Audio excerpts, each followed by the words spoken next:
شہادت ہمارے ہاں بیان ہوتی ہے اس انداز میں کہ لگتا ہے کہ کسی مظلوم بندے کو کسی نے پکڑا ہوا تھا تو وہ سارے اسے مار رہے تھے اور وہ منتیں کر رہا تھا کہ مجھے نہ مارو.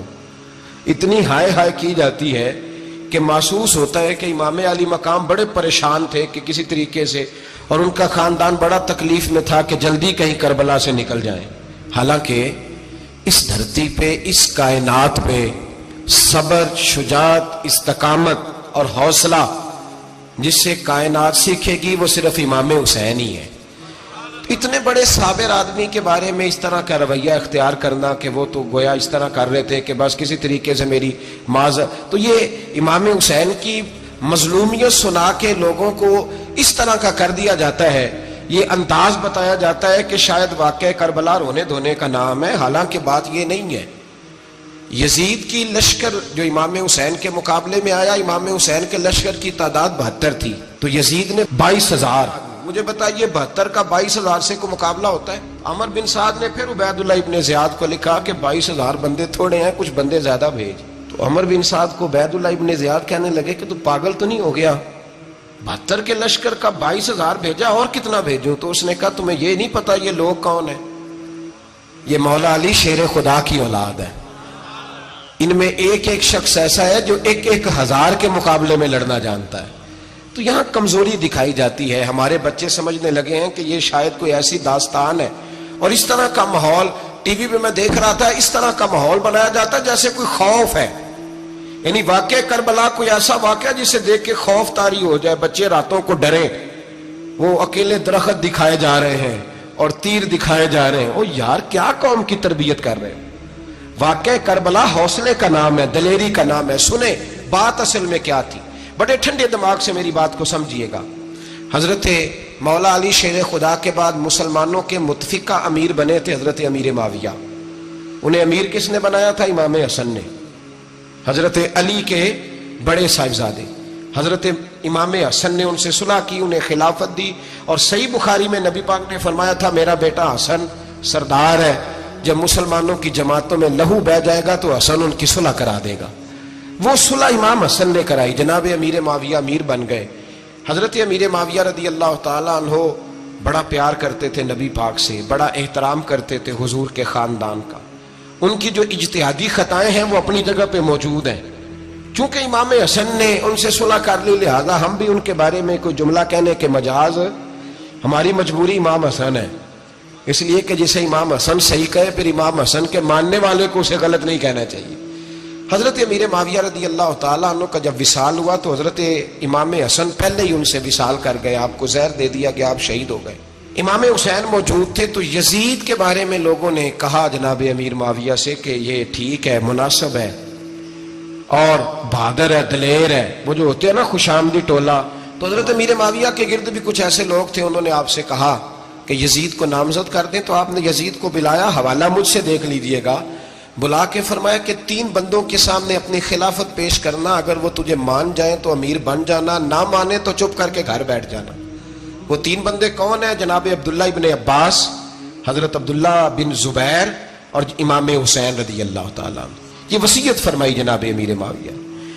حضرت امام حسین کی وہ شخصیت تھی کہ مشکات میں حدیث ہے، نبی پاک صلی اللہ تعالیٰ علیہ وسلم کی چچی جناب ام فضل صبح صبح گھبرائی حضور کی بارگاہ میں آئیں. عرض کی یا رسول اللہ صلی اللہ علیہ وسلم، آج میں نے عجیب خواب دیکھا ہے، میں ڈر گئی ہوں. حضور نے فرمایا چچی کیا دیکھا؟ عرض کی حضور میں نے دیکھا ہے کہ آپ کے وجود کا گوشت کا ایک ٹکڑا کٹ کے میری جھولی میں آ گیا ہے. حضور یہ کیا ہے؟ تو محبوب خواب سن کے مسکرائے، فرمایا چچی یہ پریشانی والا خواب نہیں، یہ تو خوشی والا خواب ہے. اللہ فاطمہ کو بیٹا عطا کرے گا اور وہ تیری گود میں کھیلا کرے گا. چونکہ وہ میرے وجود کا ٹکڑا ہوگا لہذا خواب تجھے یہ آئی ہے. تو امام حسین پیدا ہوئے، امام حسن کی عمر ابھی 11 مہینے تھی. تو نبی پاک نے امام حسین کو جناب ام فضل اپنی چچی کی گود میں دے دیا کہ فاطمہ کے لیے دونوں بچے سنبھالنا مشکل ہوگا. وہ خواب اس طرح پوری ہوئی. امام حسین سے حضور نے بڑا پیار کیا، بڑی محبت فرمائی نبی پاک سے. کچھ حدیثیں میں نے جمعے میں عرض کی تھیں.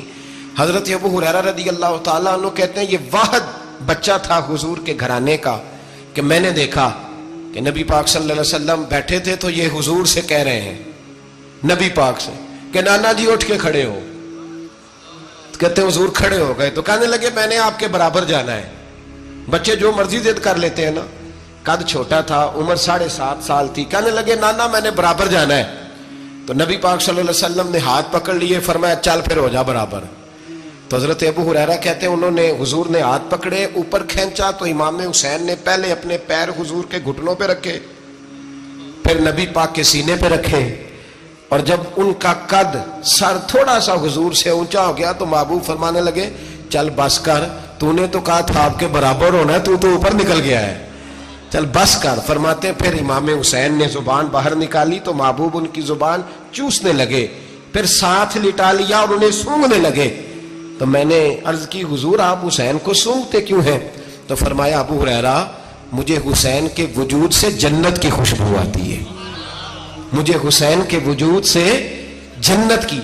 ایک دن حضور گزر رہے تھے. اصل اس طرح تھا کہ یہ نبی پاک کا حجرہ تھا. جن لوگوں کو اللہ نے مدینے کی زیارت کرائی ہے وہ جان سکتے ہیں نبی پاک کا حجرہ تھا. تو حضور کے حجرے کی اس جانب یعنی مسجد کی جو بالکل سیدھ ہے اس کی بیک میں سیدہ فاطمہ رہتی. تو حضور اکثر نہ نماز کے لیے جب نکلتے تو حضرت فاطمہ کے حجرے کے پاس سے ہو کر دوبارہ محراب میں جاتے. محبوب حجرے کے پاس سے گزرے تو امام حسین رو رہے تھے. تو حضرت فاطمہ نے کسی بات میں جھڑک دیا تو امام حسین رونے لگے. تو نبی پاک نماز کے لیے گئے تو واپس لوٹ آئے اور واپس تشریف لا کے کہا فاطمہ حسین کو کیا ہوا؟ عرض کی یا رسول اللہ تنگ کر رہے تھے میں نے ڈانٹ دیا ہے. کیا خوبصورت جملے ہیں حدیث پاک میں. سرکار نے فرمایا فاطمہ اس کو حسین کو نہ رونے نہ دیا کر, یہ جب روتا ہے نا تو میرے دل کو تکلیف ہوتی ہے. تو بی بی صاحبہ کہتی ہیں یہ حکم آیا نبی پاک کا میرے نام, پھر میں نے ڈانٹنا چھوڑ دیا. یہ ان کے فضائل تھے کم, ان کی تربیت خود نبی پاک نے فرمائی, خود ڈیوٹی. میں کسی منطق کا فلسفہ میں اب تو اللہ تعالیٰ معاف کرے, پہلے ہم لوگوں کو کہتے تھے فلانی مجلس میں نہ جانا فلانی, اب تو مصیبت بن گئی ہے, جانے کی ضرورت نہیں, ہر شے موبائل میں آ گئی. مجھے بھیجتے ہیں کہتے ہیں حضرت صاحب یہ ذرا سننا یہ ذرا سننا.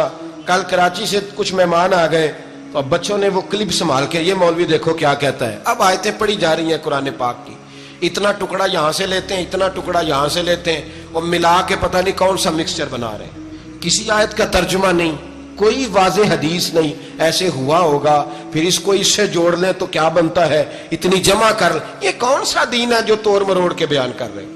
کون سا مذہب ہے؟ دین تو واضح کھلی کتاب ہے.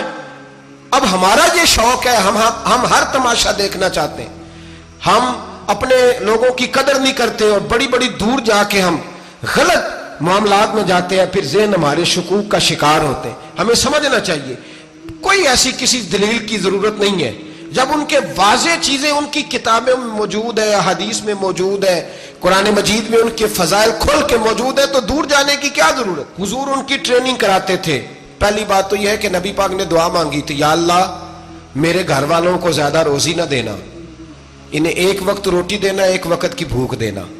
یہ جو 10 دن کربلا میں انہیں ٹینشن نہیں نہ ہوئی, انہیں عادت تھی فاقہ کرنے کی, انہیں 3 دن وصلی روزے رکھنے کی عادت تھی. پہلی بات. دوسرا یہ کہ جہاد کی تربیت حضور خود کراتے تھے. حضرت فاطمہ زہرا کہتی میں پردے کے پیچھے دیکھ رہی تھی, نبی پاک نے امام حسن اور حسین سے فرمایا چلو میرے سامنے کشتی لڑو. تو دونوں حضرات آپس میں جب کشتی لڑنے لگے تو نبی پاک نا امام حسن کو کہتے ہیں حسن حسین کو ٹانگوں سے پکڑو, حسن حسین کو پیچھے سے پکڑو. جب نبی پاک بار بار امام حسن کو بتا رہے تھے تو سیدہ پیچھے سے بول پڑی, کہنے لگی یا رسول اللہ آپ چھوٹے کو بتائیں, آپ بڑے کو بتا رہے ہیں. بڑا تو پہلے 11 مہینے بڑا ہے, تو آپ چھوٹے کو بتائیں بڑے کو بتا رہے. تو فرمایا فاطمہ تو چپ کرنا, جو میں دیکھ رہا ہوں تو نہیں نہ دیکھ رہی, ایک کو میں بتا رہا ہوں دوسرے کو جبریل امین بتا رہے ہیں. تو یہ حضور نے اپنے سامنے ان کی تربیت کی, ٹریننگ. ہوا یہ کہ یزید جب امیر بنا نا, 2-3 چیزیں ہوتی ہیں جب کسی بندے کو قابو کرنا ہوتا ہے, 2-3-4-5 چیزیں ایسی ہوتی ہیں جس سے بندہ قابو آتا ہے. تو اس نے بھی فوری طور پہ یزید نے دیکھا میرے لیے مسئلہ کیا بن سکتا ہے. ولید بن عتبہ اس وقت مدینے کا گورنر تھا. یزید نے اس کو خط لکھا کہ امیر عرب کا رواج آج بھی ہے کہ جب تک نئے خلیفہ کی بیعت نہیں ہو جاتی پرانے کے انتقال کی خبر ہی نہیں دیتے, اس کو رکھے رکھتے ہیں. یہ ان کا طریقہ ہے. وہ کہتے ہیں کہ ولی عہد اچھی طرح قبضہ کر لے پھر بتائیں گے. حضرت امیر معاویہ کا وصال ہو گیا, بتایا نہیں. یزید نے اب کیا کیا, کیونکہ بڑا چلاک آدمی تھا, بڑا شاطر تھا, بڑا تیز تھا, اس نے ولید کو خط لکھا کہنے لگا کہ فوری طور پہ عبداللہ ابن عباس کو بلاؤ اور اسے کہو میری بیعت کریں. یہ جو بیعت ہوتی تھی نا، یہ بھی سن لے کیا ہوتی تھی. یہ بیعت حلف ہوتا تھا کہ میں اللہ رسول کے نام پہ حلف دیتا ہوں کہ میں یزید کی اطاعت کروں گا، میں اس کے خلاف کوئی بغاوت نہیں کروں گا. کوئی یہ بیعت لوگ سمجھتے ہیں کہ بس ہاتھ پکڑنے کا نام بیعت تھا. اس بیعت کا متبادل جمہوری ملکوں کے اندر ووٹ آیا ہے.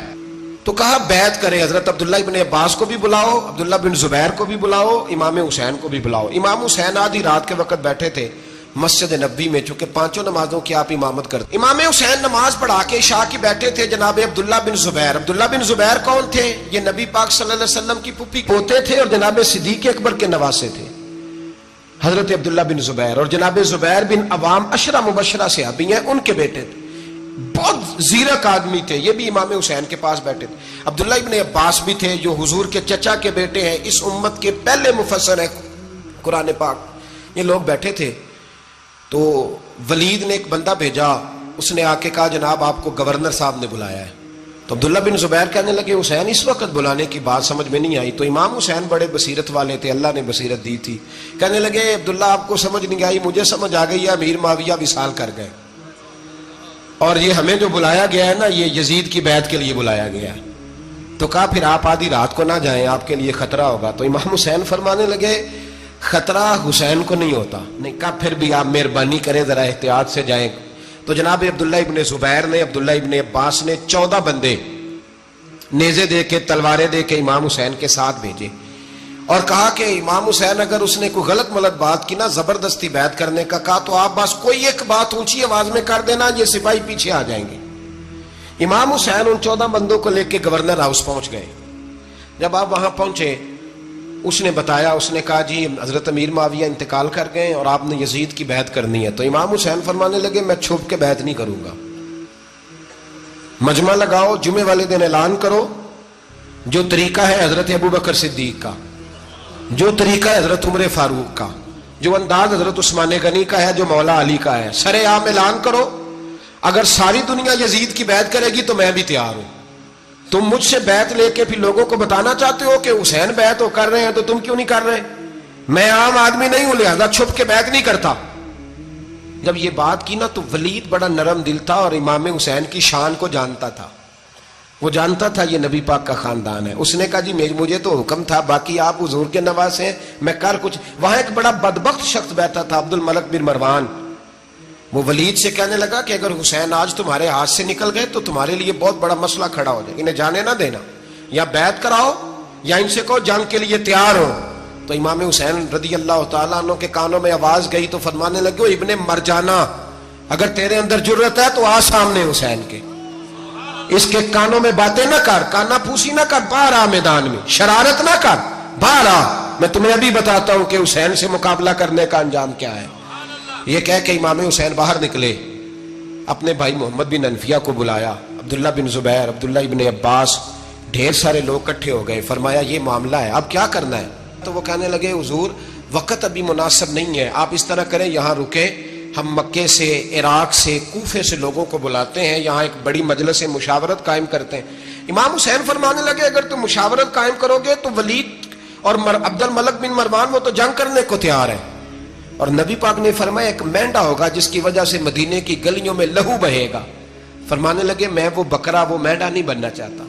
کہا پھر آپ کیا کریں گے؟ تو امام حسین رو پڑے.